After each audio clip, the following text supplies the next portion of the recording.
ahead and sharpen one of these up and show you guys how I do it here. This is Carbide, so I am using some breathing filtration here. Probably not good enough, but pardon right now. There's probably not going to be a lot of description while I'm actually grinding. I'm going to be looking through a magnifying glass basically at the tip of this thing, and just so there's nothing wrong with your speakers or anything like that, I'm just probably not going to be talking a whole heck of a lot. The operation is very simple. Just for giggles, I'm going to place a 8-degree back rake on this top of the tool, and then I'm also going to provide 8 degrees of release on the front of the tool here, so we will not be rubbing in any way, shape, or form. Both of these edges will meet very precisely in the middle, and they will be probably just about sharp enough to shave with when I'm complete with this. Enough with my blabbing, but here we go. This is probably going to be the part where you actually see the machining, so here we go.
Going to give it a little bit of inspection right now with the magnifying glass.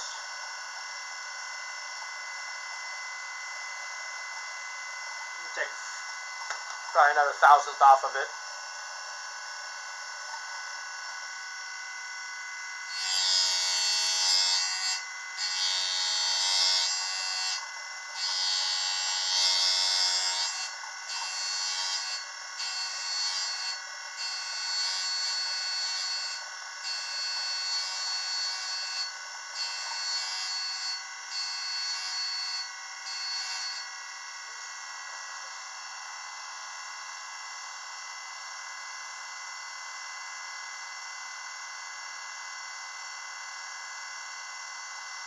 Yeah, we're looking really good.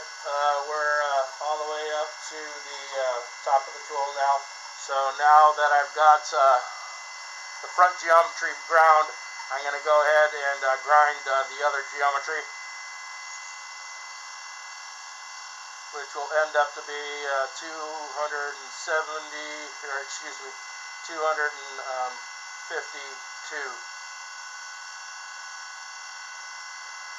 252 from 0.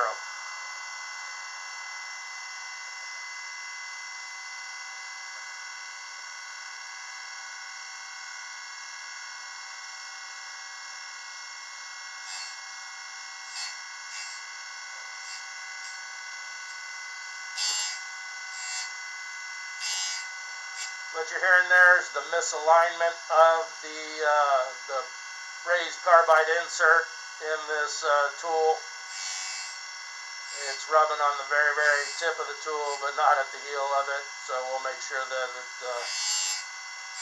can cut across its whole surface, although it's probably never going to.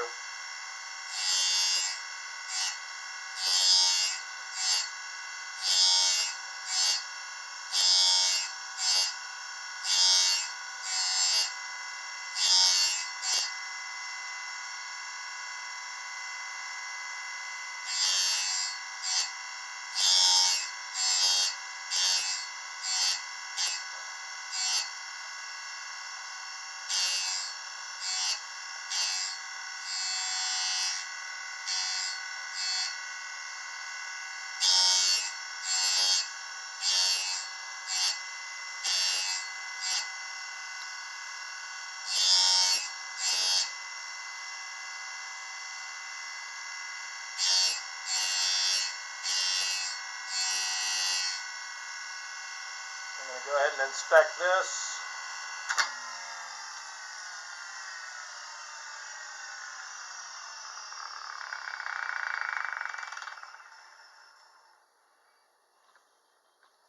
Oh well, my wheel is loose.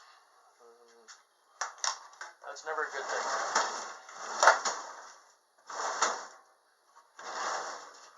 Let this be a lesson to you guys.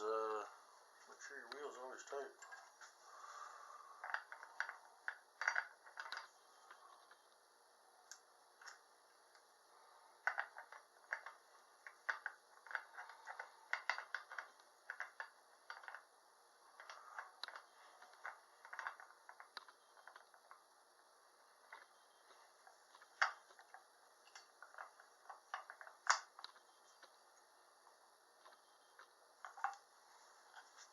I have not checked the tension on that wheel since I put it on, and let that be a lesson to everybody.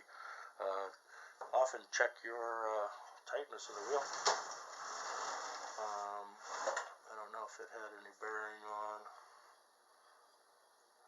how I was working here, but we'll go ahead and take a look at the results regardless.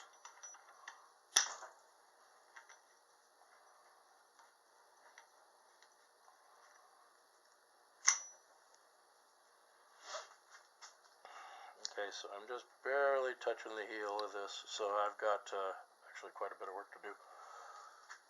So we will go ahead and reset.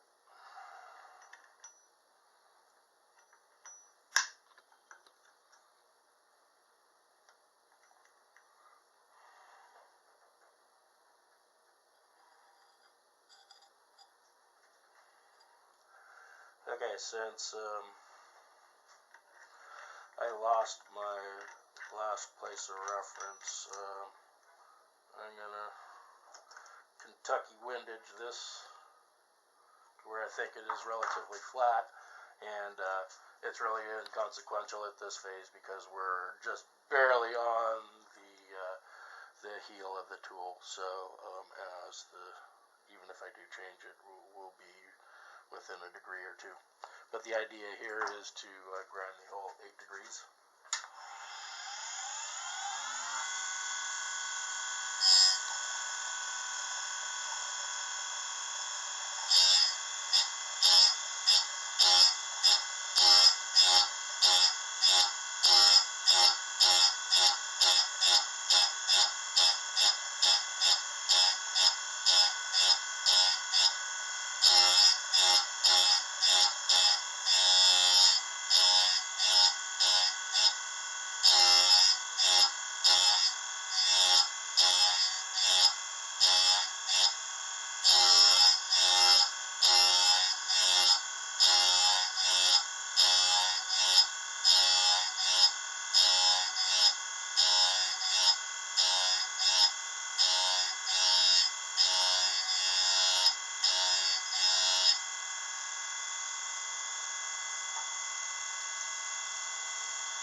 Very nice.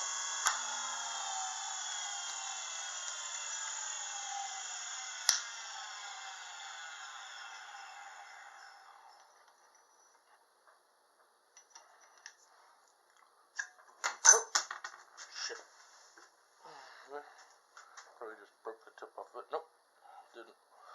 The epoxy floors saved me again. But basically, the business end of this tool is sharp as a razor here.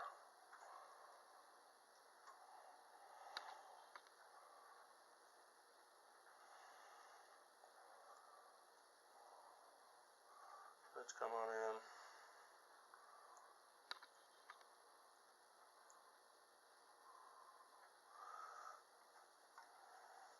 We're going to set this back to 90 degrees.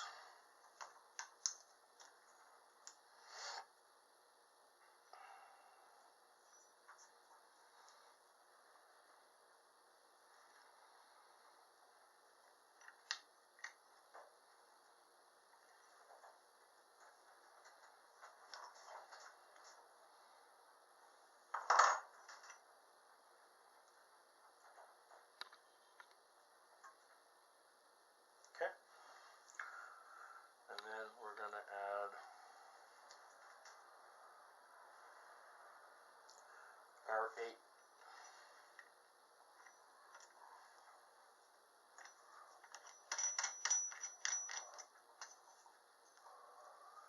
And then we're going to go ahead and repeat this process here.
This tool got